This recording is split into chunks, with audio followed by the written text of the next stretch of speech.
aqui cheio do poder, da presença, da ministração de Deus. Amém? Eu fui convidado para ministrar no retiro de jovens e adolescentes, e eu tenho algo no meu coração que é muito forte. Eu tenho muito zelo pelo que acontece quando você tira uns jovens e adolescentes da sua igreja, da sua rotina normal, leva para uma chácara, como eles estão lá, ministra, injeta neles tudo que tem de Deus, e traz palavra, e traz mover. Como lá não há preocupação com o tempo, com o horário, que eles estão lá, né, confinados lá na chácara, para receber tudo que tem de Deus para a vida deles. Há uma liberdade maior, Deus vem e move, só que eles não vão ficar lá. Eles vão sair de lá e vão voltar para cá. E quando eles voltarem para cá, eu tenho um certo zelo, uma certa preocupação, que casa eles vão encontrar quando eles voltarem depois de tantos dias sendo tomados por Deus? Que igreja eles vão encontrar depois de tantos dias sendo tomados por Deus? E quando falaram que eu iria ministrar aqui também na igreja, eu agradeci a Deus, falei, Deus, que legal. Eu acho que esse trabalho tem que ser feito junto. O que está sendo injetado neles lá, tem que ser prevenido aqui. Eles vão chegar aqui com toda essa bagagem, eles vão voltar com todas essas expectativas, eles vão chegar aqui, eles foram ensinados nisso, prepara a sua casa, prepara o seu coração, prepara a sua igreja. Então eu quero ministrar aqui o que eu ministrei lá, o que eu estou ministrando lá, ministrei ontem, vou ministrar lá hoje de novo, ministrar amanhã, mas eu quero preparar vocês para recebê-los.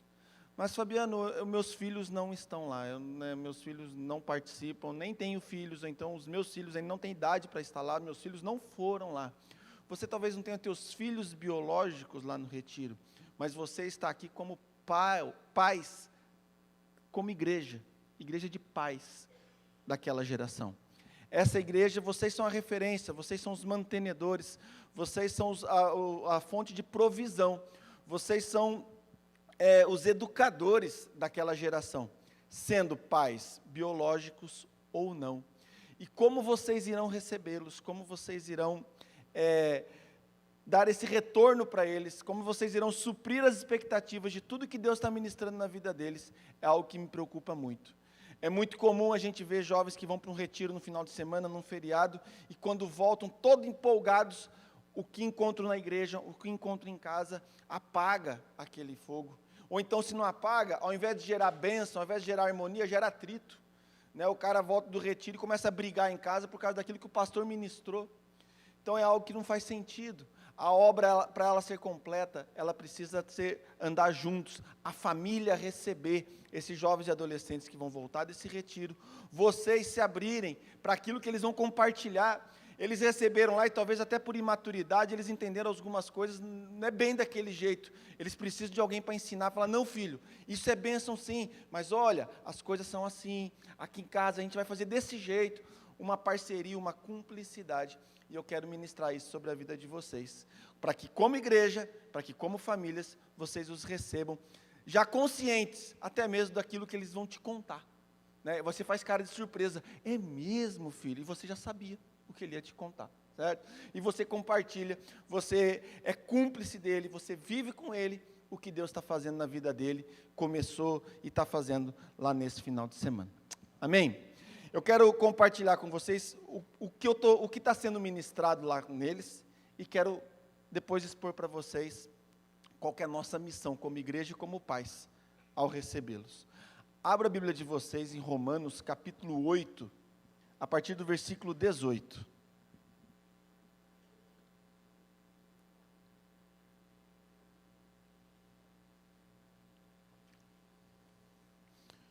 Romanos capítulo 8, a partir do versículo 18.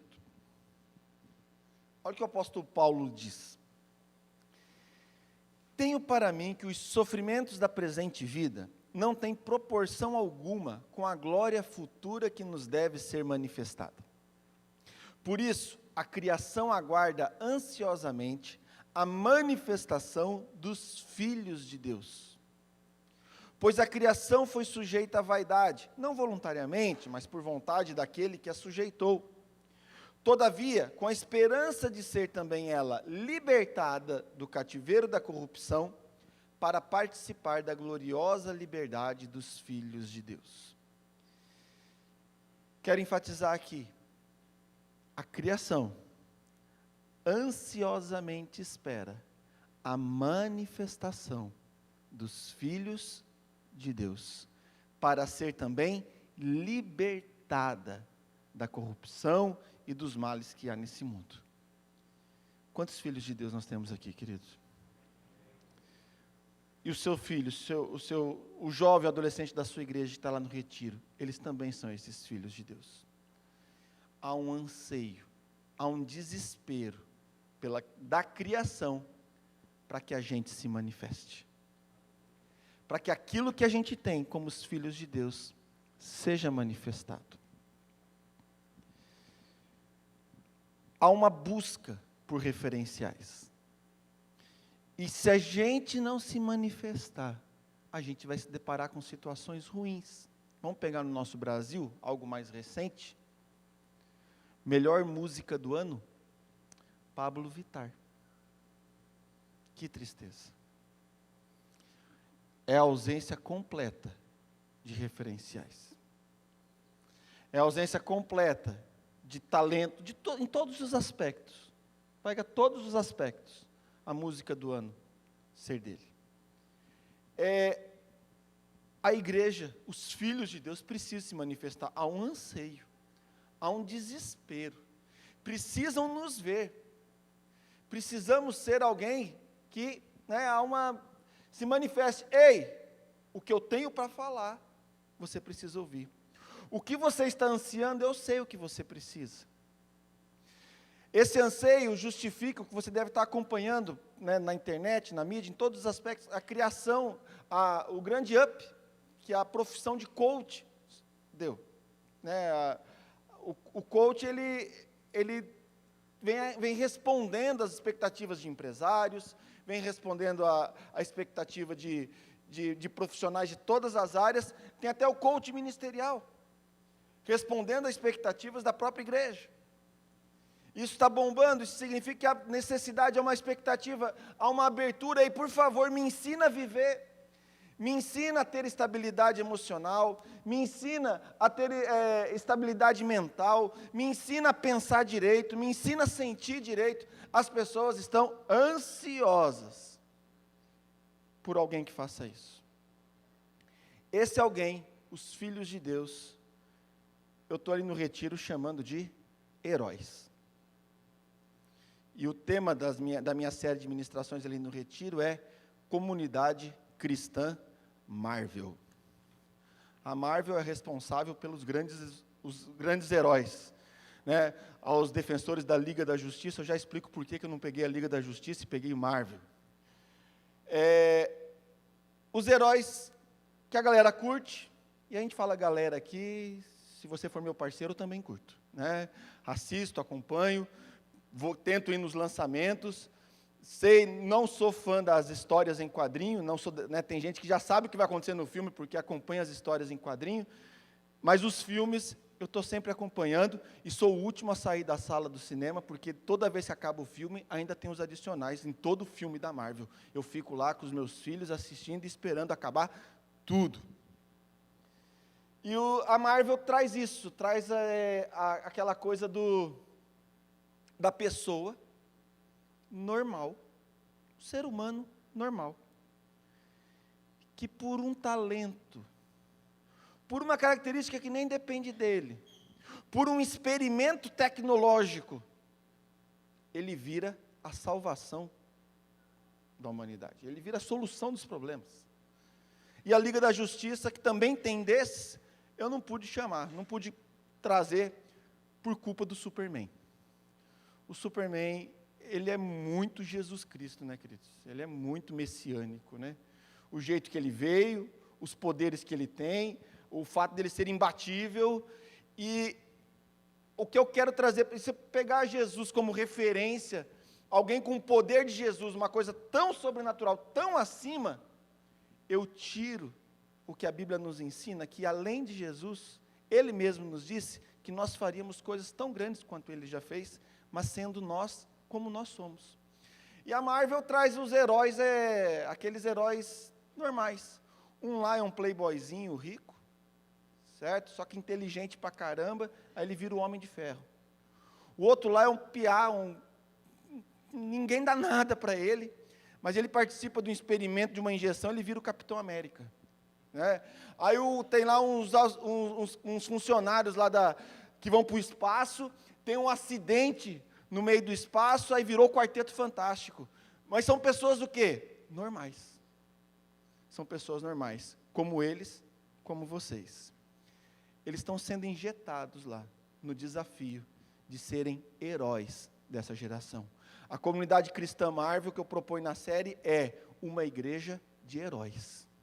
Uma igreja de pessoas normais, que com características, particularidades, ou através de uma experiência muito especial, transforma-se a resposta para essa geração. E eles vão sair de lá acreditando que eles são heróis. E quando eles chegarem aqui, eles precisam continuar acreditando que eles são heróis dessa geração. E a ministração para vocês, como igreja dessa geração, para vocês como pais dessa geração, o nome dessa ministração é Pais de Heróis. A Bíblia compartilha muitos heróis. Ela conta a história de pessoas que mudaram a história da geração deles, a história da cidade, da nação deles. A história deles, desses heróis, a gente até conhece. Mas eu quero mostrar para vocês quem eram os pais desses heróis. E vocês vão perceber uma coisa. Os pais desses heróis, eles têm mais erros do que acertos. Isso é para te encorajar. Para te encorajar. Deus pode. Né? Porque às vezes você começa a ver as coisas assim, péssimo, falo isso como pai. Você começa a ver tudo que você tinha que ter acertado, você não acertou. Vai trazendo peso, e não é essa a ideia. Não é te trazer peso e condenação. É te trazer total dependência de Deus. E te mostrar a importância que você tem em transformar no seu filho, ou transformar nessa geração da sua igreja, nesses filhos de Deus, que serão a manifestação que a criação está ansiando. Você ser esse canal para transformar, para fazer essa geração ser isso. Eu vou ver 3 casos, 3 pais na igreja, da Bíblia, pais de heróis. E vamos aprender com eles. Vocês vão ver, muito mais do que não fazer, do que exatamente o que precisa ser feito. E vamos entender que o que precisa ser feito mesmo, queridos, é a gente depender, como pais, como igreja dessa nova geração, totalmente dependentes da graça e do mover de Deus na vida dos nossos filhos, na vida dessa geração. Quero começar vendo a história do pai de Davi. Davi, a gente sabe, um homem segundo o coração de Deus, um guerreiro, cara sensacional, um herói. Davi, rei Davi, herói, desde piá, desde matando leão, matando urso, desde matando Golias, desde virando rei, sensacional. Um adorador. Mas e os pais dele? E a família dele? 1 Samuel, capítulo 16. Abram lá, queridos.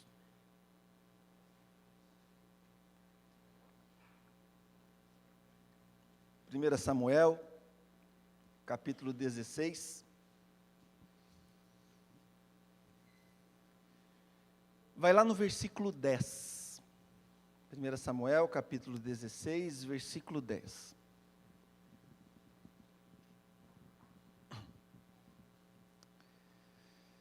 Acompanha lá comigo. Jessé levou a Samuel 7 de seus filhos. Mas Samuel lhe disse: o Senhor não escolheu nenhum destes. Então perguntou a Jessé: estes são todos os filhos que você tem? Jessé respondeu: ainda tenho o caçula, mas ele está cuidando das ovelhas. Samuel disse: traga-o aqui. Não nos sentaremos para comer até que ele chegue. Então Jessé mandou chamá-lo e ele veio. Ele era ruivo, de belos olhos e boa aparência. Então o Senhor disse a Samuel: é este, levante-se e unja-o. Samuel então apanhou o chifre cheio de óleo e ungiu na presença de seus irmãos. E a partir daquele dia o Espírito do Senhor apoderou-se de Davi. E Samuel voltou para Ramá. Esse relato foi o relato que Davi foi escolhido por Deus como o próximo rei de Israel. O próximo rei é sempre escolhido enquanto o atual rei ainda está vivo. E a escolha do rei não era feita da pessoa, a escolha do rei era feita da família. E o próximo rei, segundo a direção de Deus para Samuel, era da família de Jessé. Jessé tinha 8 filhos. Davi era o caçula. Samuel avisa: ei, eu vou aí, o próximo rei é da tua família. Chama seus filhos, que Deus vai me mostrar quem que é. Jessé chamou 7. E Davi? Não. Davi, na opinião do pai dele, não ia dar. Os outros filhos de Davi, os irmãos de Davi eram grandes, fortes, guerreiros. Estudiosos consideram que a família de Jessé era uma família muito abastada, né? Vem lá de Boaz, uma família rica. Então o exército de Israel não tinha um treinamento oficial, só tinha um treinamento pago. E os filhos de Jessé treinavam para serem guerreiros, treinavam. Então existe essa especulação de que era uma família que os irmãos de Davi eram guerreiros que treinavam por causa da estrutura financeira que a família tinha de poder pagar esse treinamento. Então eram todos grandes, fortes, acostumados com guerra, com treinamento. E Davi era pequenininho, bonitinho, ruivinho, cuidava das ovelhas. Era o caçula. E na hora que foi escolher o rei, que era da família, o próprio pai olhou para os 8 e falou: esses 7 aqui talvez, mas Davi, não. Davi não. Situação difícil de Davi. Na visão de Davi, na posição de Davi, nem o pai acreditava nele.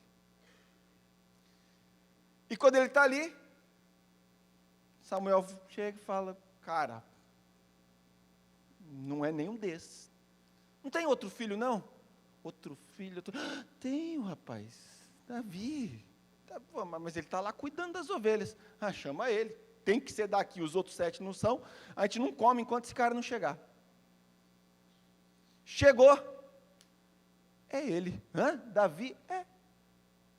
É ele. Ele é o rei. E queridos, como igreja, como pais, a gente precisa olhar para essa geração. E a gente não pode correr o risco de decidir o futuro deles no lugar de Deus. A gente não pode desacreditar no que Deus pode fazer através da vida deles. Há coisas que acontecem entre Deus e os seus filhos. Há coisas que acontecem entre Deus e os jovens e adolescentes da sua igreja que você não sabe. Madrugadas, noites, sonhos, pesadelos. Há uma guerra espiritual na vida dos seus filhos, na mente deles, nas angústias, nas conversas, que você não tem noção do todo. Você não tem noção de tudo que Deus está fazendo na vida dele.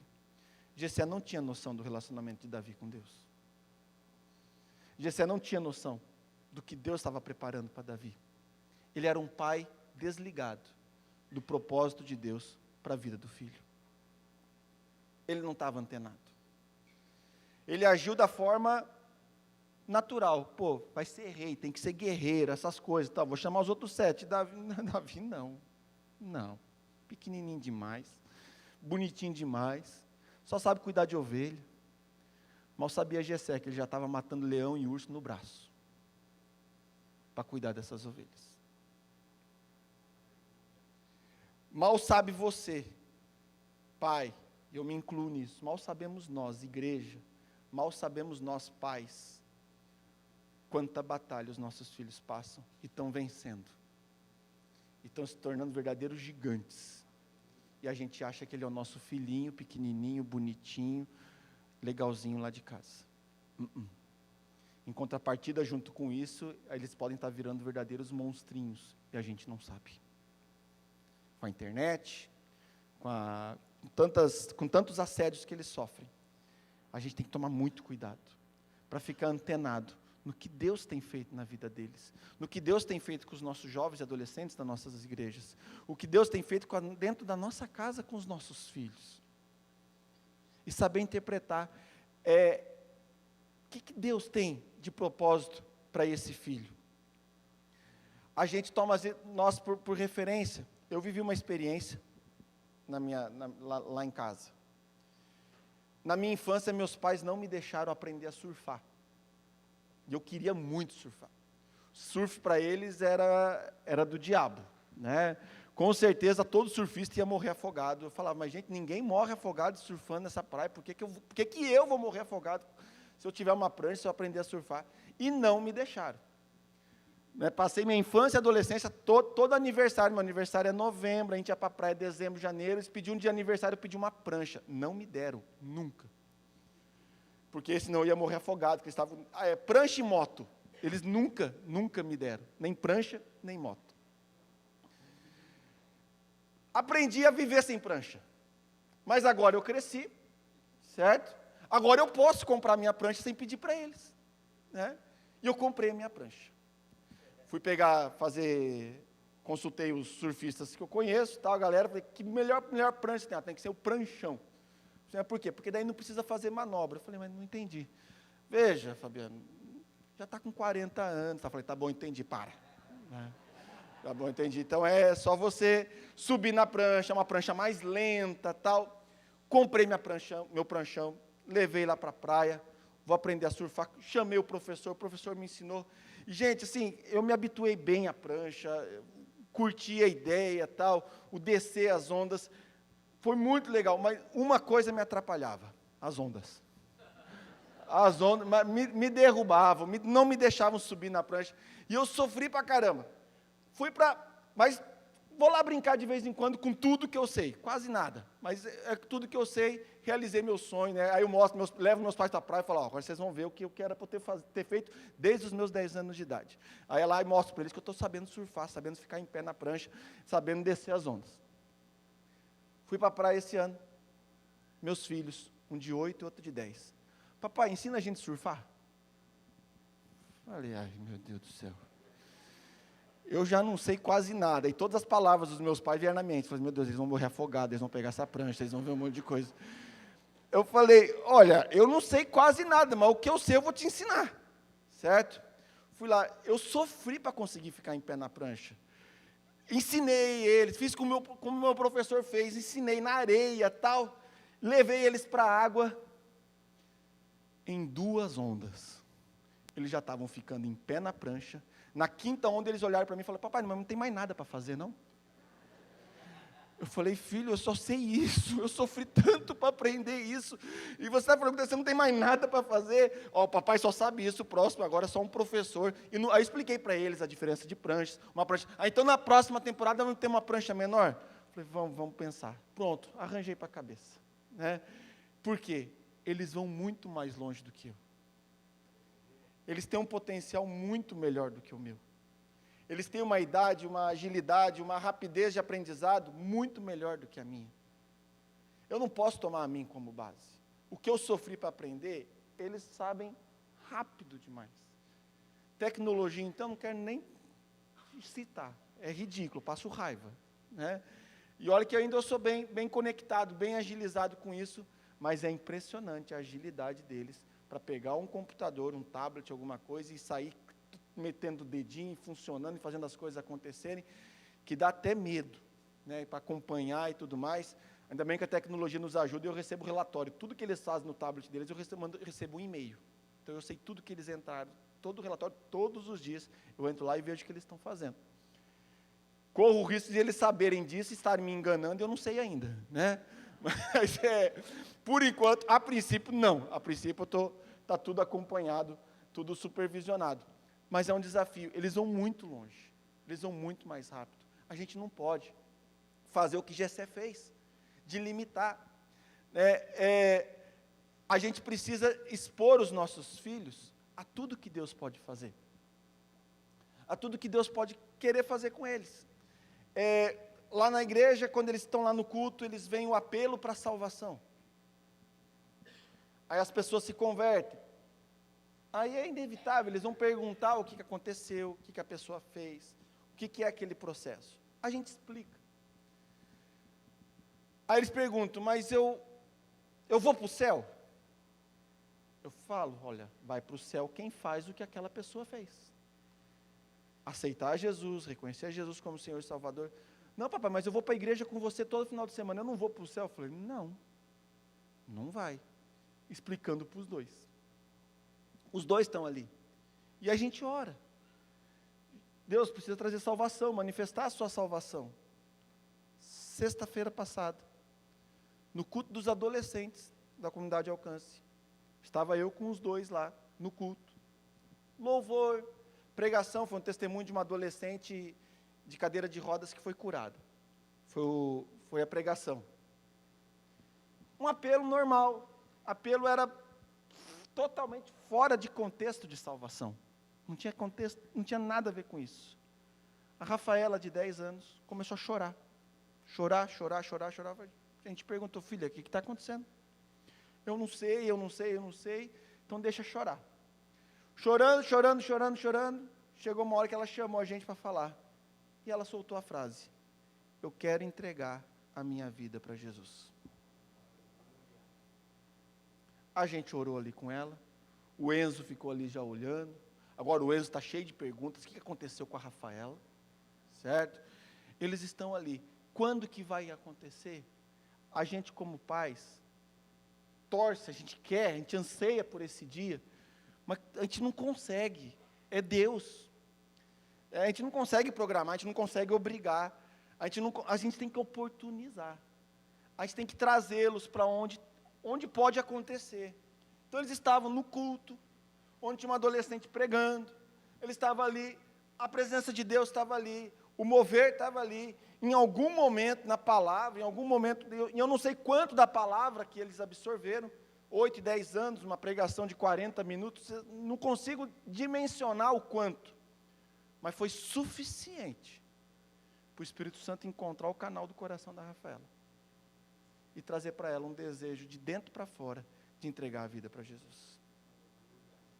Nós como pais, nós como igreja, nós temos que oportunizar tudo por mover de Deus na vida dos nossos filhos. A gente não pode definir o futuro deles no lugar de Deus.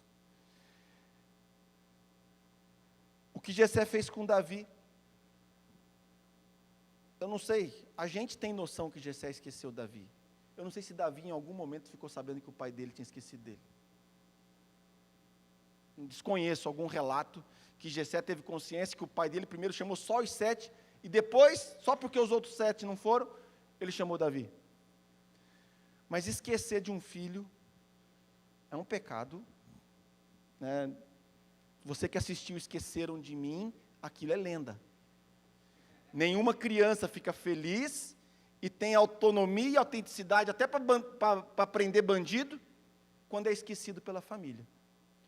Você esquecer do seu filho, você esquecer dos seus jovens e adolescentes, você abandonar esses jovens e adolescentes, deixar eles para lá, fazer isso como igreja, uma igreja que esquece essa geração, pais que esquecem seus filhos, o trauma é grande, né? A dor é grande na vida dele. Administrar rejeição, administrar esquecimento, é uma dor incalculável. Então nós como pais, nós como igreja, precisamos olhar para essa nova geração, precisamos olhar para os nossos filhos, sabendo que Deus vai levá-los muito mais longe do que a gente foi. Saber que há coisas de Deus fazendo na vida deles que a gente não tem noção. Que há coisas que o diabo quer fazer na vida deles que a gente tem que tomar muito cuidado. E a gente confiar que Deus, no momento dele, sempre oportunizando, a gente oportuniza, deixa Deus fazer a obra que tem que ser feita. Amém, queridos? Isso é o que Jessé, pai de Davi, nos ensinou. Vamos ver mais um pai? O pai de José. José também, um heróizaço, né? O cara mudou a história de uma nação, inteligentíssimo, governou, acabou com a fome na região, virou o único polo onde tinha alimento, por estratégia administrativa. Né? O cara era um estrategista, um administrador, de uma inteligência emocional e uma inteligência para negócios e para administração raríssima, nos ensina muito. Um herói. E o pai dele? Vamos ver? Gênesis capítulo 37. Abram lá, por favor.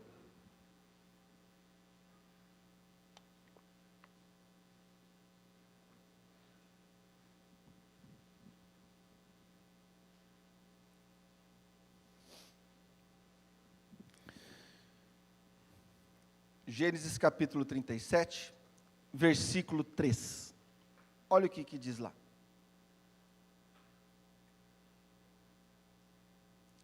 Ora, Israel, outro nome de Jacó, que é o pai de José, gostava mais de José do que de qualquer outro filho, porque ele havia nascido em sua velhice, por isso mandou fazer para ele uma túnica longa. Quando os seus irmãos viram que o pai gostava mais dele do que de qualquer outro filho, odiaram-no e não conseguiam falar com ele amigavelmente. A gente vê aqui Jacó, já tinha mudado o nome para Israel, tendo os filhos, e depois de um bom tempo, vem um filho que a gente chama de temporão, né? Aquela escapada, os pais já tinham, a princípio já tinha fechado a fábrica, não era para ter mais filho, veio José. Isso alegrou demais o pai dele. E a Bíblia relata, ele gostava muito mais de José do que dos outros. Os outros perceberam. Começaram a odiar José. E não se relacionavam amigavelmente. É inegável, tanto Davi quanto José, eles têm um projeto especial de vida que nasceu no coração de Deus. São os heróis. O teu filho vai voltar para casa crendo muito que ele é um herói. E eu também creio. E eu preciso que você creia. Os jovens e adolescentes da sua igreja vão voltar crendo na graça de Deus sobre a vida deles para serem heróis dessa geração. E a igreja precisa injetar e acreditar junto. O que você não pode é, por causa disso, gerar um clima de preferências ou de preterências. Os preferidos e os preteridos. Os melhores, os piores. Os que têm privilégio e os que têm obrigações. A gente tem que tomar muito cuidado com isso. Ao contrário do que você pensa, quando você estabelece um clima de preferência, quando você estabelece um relacionamento de preferências, né, de comparações entre filhos, entre jovens, entre adolescentes, ao contrário do que você pensa que o preferido vai se dar bem, a Bíblia já nos ensina, dá todo mundo muito mal. Quem é rejeitado, quem é comparado para menos, tem que administrar a rejeição, administrar a inferioridade, administrar as obrigações, enquanto o outro tem privilégios. É uma sequência de crises. E quem é preferido, ele acredita que ele é preferido. E eis um adulto problemático. Os professores que o digam. Quando o ser preferido em casa chega na escola com 45 alunos na sala e ele ainda acha que ele é o preferido. E quando você chama os pais para conversar, os pais confirmam, não, ele é o preferido. Que desespero. Gerar preferência, gerar comparação, gerar superioridade, gerar inferioridade, não faz bem para ninguém. E Jacó sofreu, o pai também sofreu. Vendo os irmãos apontar cilada para pegar José, vendo os irmãos mentirem, venderem o irmão, e dizerem para o pai que estava morto, que tinha sido atacado por bichos. O pai sentiu essa dor. Os irmãos, peso na consciência de conviver com aquela mentira, de ter vivido, de ter criado toda aquela situação. E José ralando, para Deus e Faraó e os prisioneiros mostrarem para ele: ô filho, se esperta, você é o preferidinho do teu papai, aqui, velho, vai ter que ralar. Aqui a coisa é bruta. Aqui a coisa é séria. José teve que aprender isso a duras penas. Fortaleceu ele? Fortaleceu. Ele aproveitou todas as oportunidades para mostrar todo o talento dele? Aproveitou. Que mostra a inteligência especial que José tinha. Mas ele podia ter chegado onde chegou, sem ter passado pelo que passou. Não fosse a cultura da preferência. Queridos, eu tenho 2 filhos. Os 2 têm características totalmente diferentes. Certo? É um checkmate em horóscopo. Os 2, a princípio, é para ser do mesmo signo. Era para ter as mesmas características. Nada a ver. Furadíssimo. Não acredite nisso. É balela. Eu tenho em casa, eu comprovo. Os 2 nasceram 2 anos depois, e 1 semana de diferença, a data. 24 e 31. Era para ser o mesmo signo, segundo o horóscopo. Era para ter personalidades iguais. Era para ter reações iguais ou parecidas. Não tem nada a ver. Nada a ver. Tem coisas que eu acho o máximo na Rafaela. Tem coisas que eu acho o máximo no Enzo. Tem coisas que eu tenho vontade de esganar a Rafaela. Tem coisas que eu tenho vontade de espremer o Enzo, porque ele está fazendo aquelas coisas. Eu não posso, em momento algum. Eu não tenho esse direito de deixar de forma clara qualquer preferência pelo acerto ou qualquer potencialização do erro de um deles. Eu sou professor de matemática. Não é uma matéria muito amada de muitos. Lá em casa, a Rafaela, mais velha, começou a ter contato com a matemática antes do Enzo, dentro da escola. E a Rafaela vai bem. Não é nenhum gênio, não tira notão, vai de boa, exceto em matemática.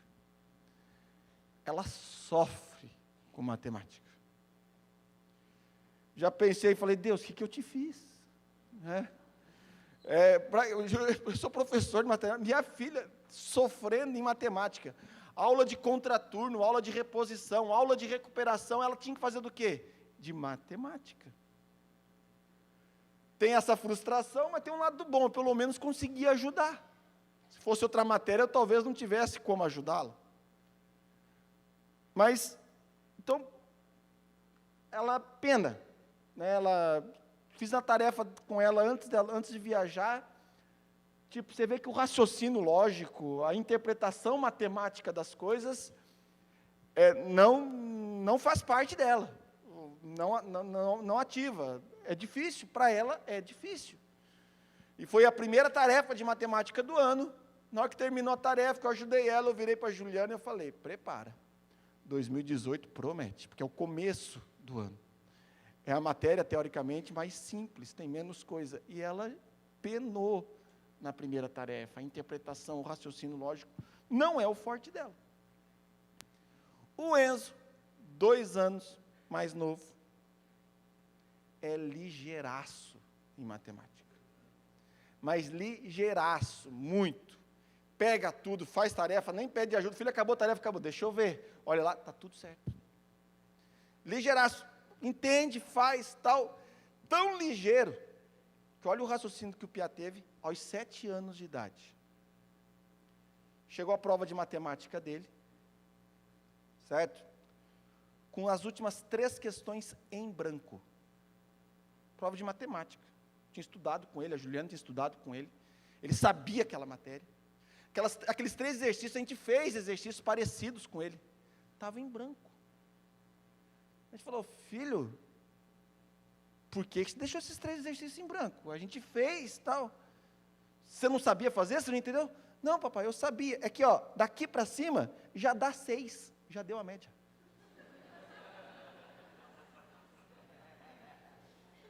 Falei, como é que é, Enzo? Não precisava fazer mais, já tinha conseguido ser. Nó, cara.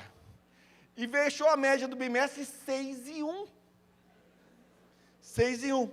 Fui lá na escola, né, a professora, todo final na hora que chega a nota do trimestre, chama os pais para passar o relatório, e ela mostrou 6,1 em matemática. Eu falei, prof, me tira uma dúvida, sem burlar nada, é possível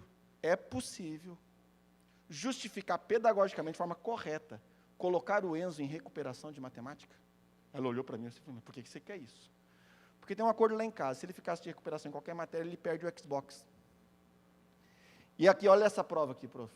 Ele deixou as questões em branco, eu não sei se ele falou para você, mas para mim ele falou que porque antes já tinha dado 6. Ela falou, ele falou isso? Eu falei assim, é. E eu não quero essa cultura no meu filho, né, de tirar média. Se sabe a matéria, sabe o exercício, não faz porque já tirou a média. Deus livre. Né, é um raciocínio que eu não posso. Está com 7 anos, eu ainda acho que dá chance de mudar. Me ajuda, tem como deixá-lo de recuperação e ele receber a circular e me entregar dizendo que ele está de recuperação? Ela falou, tem, justamente por causa dessa prova, questões em branco eu posso justificar. Então você faz isso para mim, por favor? Faço. No dia seguinte eu só fiquei esperando. Fui buscá-lo na escola. Daí, filho, como é que foi? Tudo bem? Tudo bem. Tem alguma ocorrência, tem alguma cartinha, alguma circular? Silêncio. Filhão, tem alguma cartinha, alguma circular? Tem, papai. Daí do que é? Eu não sei, eu fiquei com 6,1. Você vai brigar comigo, mas eu não sei. A prof me deixou de recuperação em matemática. Aí eu chamei e falei, tá vendo, filho? Você ficou de recuperação, você não podia ter deixado aquelas questões em branco. E agora você vai ficar sem Xbox até a próxima prova de matemática. Eu tratei com o Enzo. Só que, em algum momento, ele viu a irmã estudando matemática. E ele percebeu a dificuldade da irmã. E ele foi lá, olhou para o exercício da irmã 2 séries à frente e deu a sugestão para ela resolver o exercício. E ele estava certo. E no que ele estava certo, ele soltou. Criança, né? E, Rafa, você é mais velha que eu, mas eu sei mais matemática que você. Mas na hora eu entrei, parou. Desce Enzo, a Rafa já toda emotiva, né? Já começou a chorar, tive que ministrar a vida da minha filha, mostrar tudo aquilo que ela é boa, né? Que ela tem dificuldade em matemática, sim, ela tem problema com matemática, sim, mas isso não faz dela um lixo, um traste, não faz nada. Cheguei o Enzo e falei, você nunca mais faça isso, nem com a tua irmã, nem com ninguém. Você é melhor que ela em matemática, mas olha as coisas que você também faz errado. Todos nós fazemos coisas certas, todos nós fazemos coisas erradas. Não existe melhor, pior. Existem pessoas diferentes, você é diferente da sua irmã. Vai lá e peça perdão para ela. Foi lá e foi pedir perdão para a Rafa. A gente não pode alimentar comparação, inferioridade e superioridade nos nossos jovens e adolescentes aqui dentro da igreja e nem dentro das nossas casas. Isso vai fazer mal para todo mundo. Isso vai fazer mal para você, pai. Vai fazer mal para quem é superior e vai fazer mal para quem é inferior. Não vai ficar ninguém bem. E a história de José mostra isso. Mas, Fabiano, e se o Enzo for um super engenheiro, você não está inibindo o potencial dele? Se ele for um super engenheiro, um gênio, um cara fora do comum, na matemática, seja lá o que for, a maior torcedora dele vai ser a Rafaela, no que depender de mim. Em momento algum, ela vai ver o potencial do irmão em algo que ela é ruim, ser algo que gere nela rejeição ou desprezo. Pelo contrário, a vitória do irmão vai ser a vitória dela. Que era o que Jacó deveria ter feito. José era especial? Era. Tinha que ser governante? Tinha. Precisamos de um José aqui no Brasil. Né? Precisamos. Tinha que ser? Tinha. Mas o que aconteceu depois, na hora que os irmãos tomaram um susto, que José teve todo aquele momento de cura, que restaurou, e ele falou, cara, sou eu agora que mando nesse negócio, sou eu que mando na parada, traz todo mundo para cá. Na hora que houve aquela restauração, que os irmãos vibraram, José está vivo, e o cara agora é o patrão aqui, a gente é irmão do patrão. Essa alegria que os irmãos tiveram, tinha que ter sido lá na casa de Jacó. O pai tinha que ter gerado isso. Essa cumplicidade e essa parceria entre os jovens e adolescentes, com seus talentos, com suas diferenças, e entre os irmãos dentro da nossa casa. Amém, queridos? Vamos para o último caso. Pai de Abraão. Abraão, a gente conhece. Pai da fé. Obediente ao extremo. Né? Sai da tua terra, tua parentela, e vai para uma terra que eu vou te mostrar. Para onde? Eu vou te mostrar. Pega e vai. Foi. Queria, porque queria o filho, acreditou, tinha promessa do filho e tal. Veio o filho. Veio Isaac. Está lá o filho crescendo, feliz da vida. Abraão, sacrifica Isaac. Tu tibiou, questionou, perguntou? Não, pegou e falou, vou lá. Vou sacrificar Isaac. Obediente. Em fé, fez tudo isso, né? Um exemplo de fé. Tanto em sacrificar o filho. É uma coisa que me chama muito a atenção. Há uma promessa de Deus para Abraão, que a tua descendência será tão numerosa quanto as estrelas do céu. E se você pegar o texto que conta isso na Bíblia, que Deus pega Abraão, leva para a tenda e pega e fala, olha para o céu, conta as estrelas, se é que pode contá-las, assim será a sua descendência. Sempre que eu li aquele texto, né, sempre me ensinaram, até uns 2 anos atrás, o pastor Luciano Subirá falou o que eu vou falar para vocês aqui. Nessa hora que Deus puxou Abraão para fora da tenda, você continua lendo o texto, Deus pede uns rituais, um sacrifício de animais para Abraão. No versículo 12, o texto fala, e ao pôr do sol, Abraão deitou e dormiu. É uma sequência.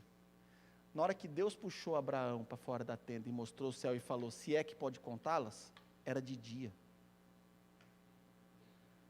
Não é porque era grande. Mas a descendência dele era grande. Era, mas naquele momento ali, Deus estava falando para Abraão o seguinte, a tua descendência é do tamanho da tua fé, porque você não está vendo nada.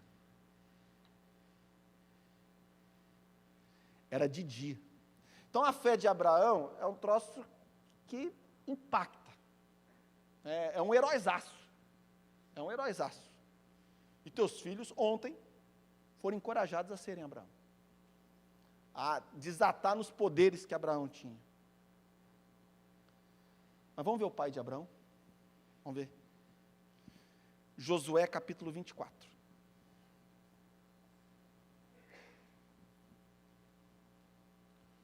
Josué capítulo 24.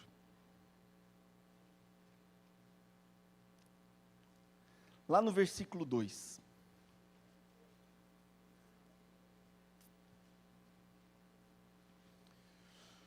Josué disse a todo o povo, assim diz o Senhor, o Deus de Israel, há muito tempo os seus antepassados, inclusive Terá, pai de Abraão e de Naor, viviam além do Eufrates e prestavam culto a outros deuses.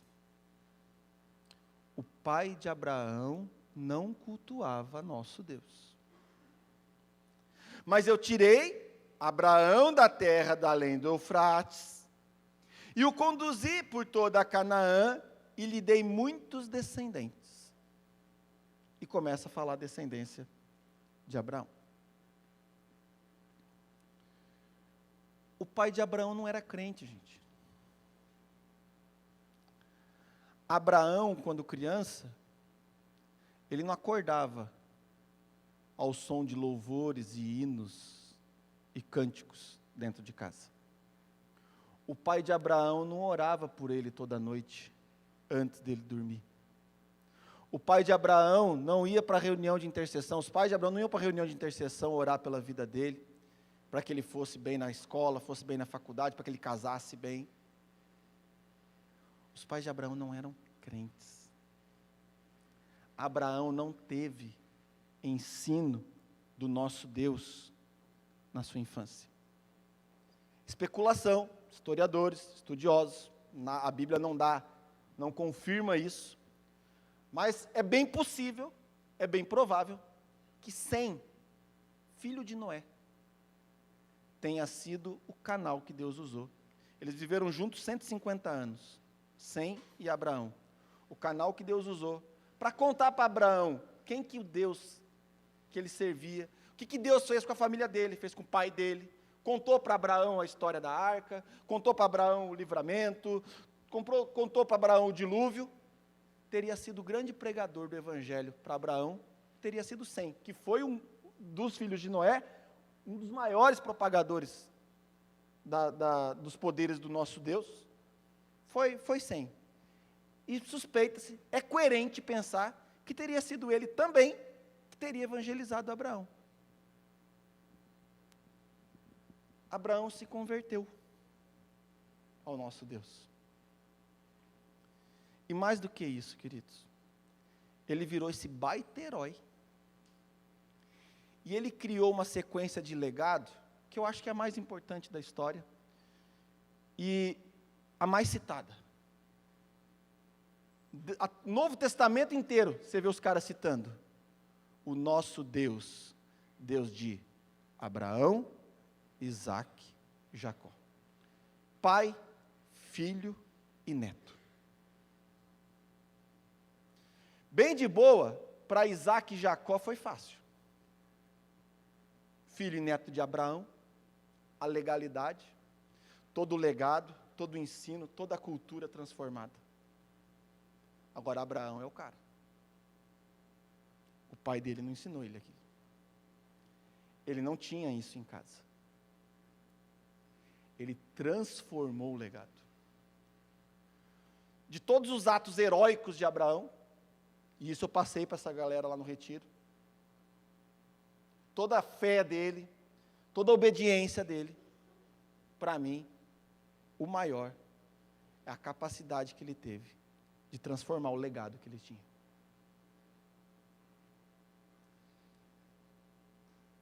Isso para vocês serve como? Primeiro, um alerta. O que você está passando para os seus filhos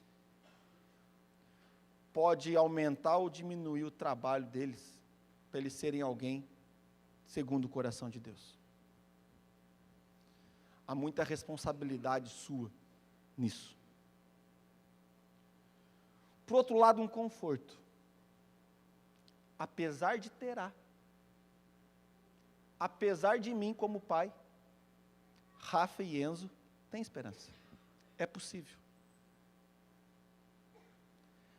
Qualquer limitação minha, qualquer erro meu, qualquer negligência, qualquer falha que eu venha a ter na educação deles. Se Abraão virou o que virou tendo o pai que tinha, eu nem sou tão ruim quanto terá. Poucos aqui são. Mas tem. Talvez você seja alguém que não serve ao nosso Deus. E o teu filho está longe. O legado que você está dando para o teu filho é um legado longe da palavra de Deus. É um legado longe da presença de Deus. É um legado longe dos ensinamentos bíblicos. É o que você está deixando para o seu filho, se você não tem Eles estão sendo encorajados a serem Abraão. Saiba disso. Tire essa condenação de você. É possível, certo? Mas eu quero te encorajar que vocês deem um susto neles. Na hora que eles chegarem no gás, dispostos a serem Abraão da geração deles, que vocês peguem e falam: filho, não precisa. Abraão vai ser o pai. Pode ficar tranquilo, que o teu legado vai ser de Isaac, e os teus filhos vão ter o legado de Jacó, e nós vamos multiplicar isso. Eu quero te encorajar, pai, mãe, igreja. Eles estão sendo ensinados a não se vitimizarem, a não te culparem. O ensino para eles lá é: chega de mimimi, chega de culpar pai e mãe, chega de culpar os outros. Olha Abraão. Certo? Eles estão sendo encorajados a isso. Mas dê um susto neles. Chega para eles, eles estão aqui no gás para ser Abraão. Fala para eles: cara, você vai ser mais fácil. Você vai precisar ser só Isaac, porque Abraão sou eu.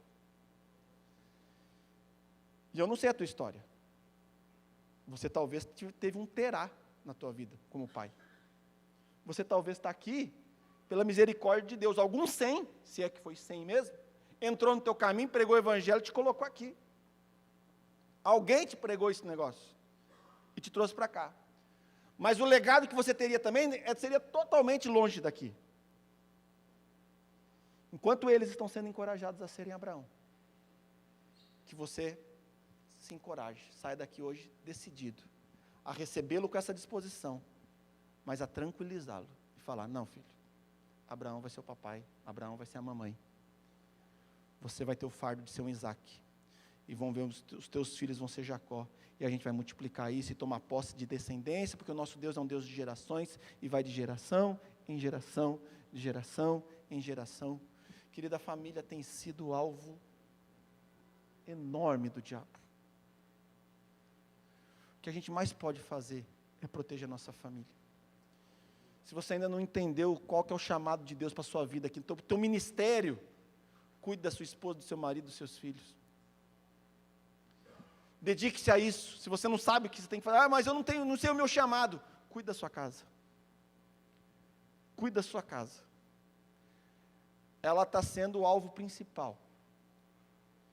E eu creio nesses legados. E eu creio que alguma geração vai mudar. Se vocês decidirem: não vou mudar, não vou fazer nada, não, eles vão. Se eles rejeitarem o que estão sendo ensinados, os filhos dele vão. Alguma geração vai parar isso. Alguém vai dar um basta. Nesse legado que Terá daria para Abraão. Algum 100 vai ser enviado na vida de alguém da sua geração. E vai transformar esse legado. Que seja em você. Eles estão sendo estimulados que sejam neles, para não esperar nada de vocês. Mas surpreenda eles. Briguem por isso. Olha que briga boa. Não, eu vou restaurar. Eu vou restaurar. Filho, me obedeça, sou eu que vou restaurar. Você vai pegar e falar: eu vou puxar isso para mim. Eu creio, queridos, nesses heróis. Eu olho para os jovens adolescentes dentro da igreja, eu olho para os jovens adolescentes na sala de aula, que nem crentes são. São heróis. São os heróis que vão transformar pessoas normais, como a galera da Marvel. Algo vai acontecer, e de repente, essa galera vai turbinar e vai transformar essa terra. Que seja uma transformação que engrandeça e exalte o nome do Senhor. Amém. Quero te pedir para você ficar de pé.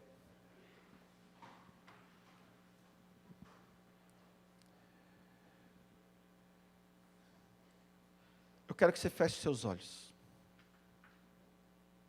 Você comece a falar com Deus, agora. Se você é pai e mãe, que a tua oração agora seja em relação aos seus filhos.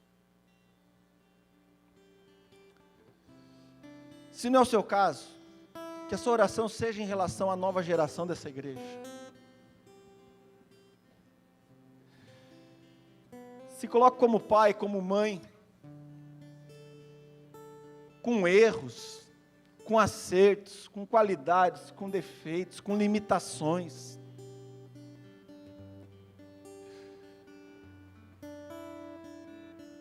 Mas se coloque como um pai de herói. Entenda o privilégio que Deus está te dando, querido.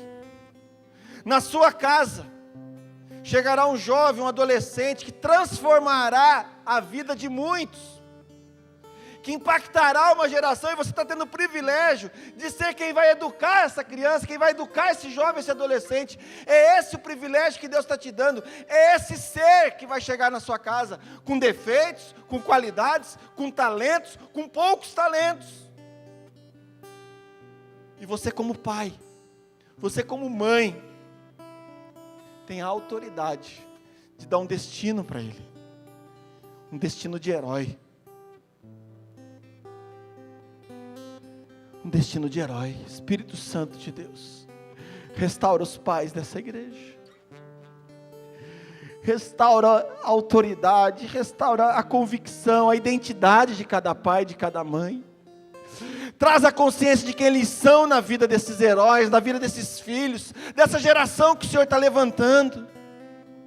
Traz a consciência de que eles são os transformadores, que eles dão os decretos para o destino desses jovens, desses adolescentes, desses filhos. Traz para eles o privilégio que eles terão de desfrutar da alegria, de ver os filhos deles se transformando reis como Davi, como José, referências como Abraão. Oh Espírito Santo de Deus, restaura essa identidade, restaura as nossas casas, restaura os relacionamentos pais e filhos, para que essa geração, para que essa comunidade cristã, essa igreja de heróis,